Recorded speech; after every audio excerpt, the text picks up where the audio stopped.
देखिए, मैं कल गया था प्रयागराज, और प्रयागराज गया था मैं कौशाम्बी का जो प्रकरण है, पाल समाज की जो हमारी बेटी है, उसको न्याय मिले, उसके परिवार को न्याय मिले।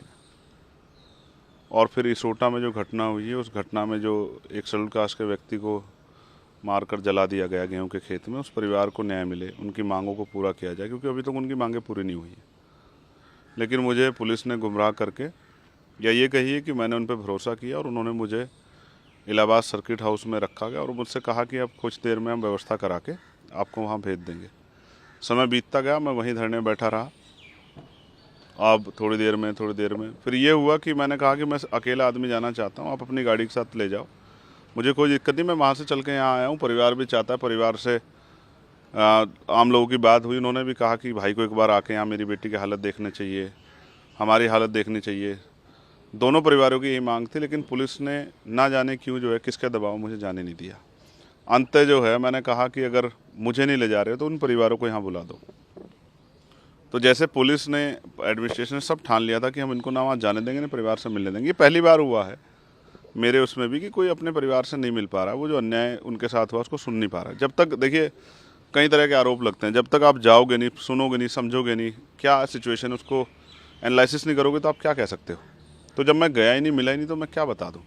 मुझे ऐसा लगता है कि पुलिस नहीं चाहती थी, शायद पुलिस और एडमिनिस्ट्रेशन ने कुछ इस तरह के अपराध किए हैं, उनको छिपाने के लिए मुझे वहाँ जाने से रोका गया। अगर मैं वहाँ जाता तो वो सामने आते, और फिर आप मीडिया के साथियों के जरिए कल मैं उन पर आवाज़ उठाता। शायद इसी वजह से जो है मुझे रोका गया है। हंगामा भी हुआ, जमकर बवाल भी हुआ, जिस तरीके के वीडियो आए, क्या कुछ रहा? देखिए, मैं समझता हूँ ये पूरी कॉन्स्पिरेसी है, और ये जो कौशाम्बी की घटना है उससे ध्यान हटाने के लिए किया गया है। मैं चाहता हूँ इसकी सीबीआई के द्वारा जांच की जाए, क्योंकि हमारे जो कार्यकर्ता हैं वो संविधान को मानने वाले लोग हैं, वो कभी हिंसा का प्रयोग नहीं करते। आजकल आम हो गया है, बहुत सारी पार्टियों के लोग नीला पटका पहनते हैं। किसने नीला पटका पहन के ये सब चीज़ें की, मुझे जानकारी, क्योंकि मैं मौके पर नहीं था। जैसे आप मौके पर नहीं थे, मैं भी मौके पर, मुझे भी जानकारी नहीं।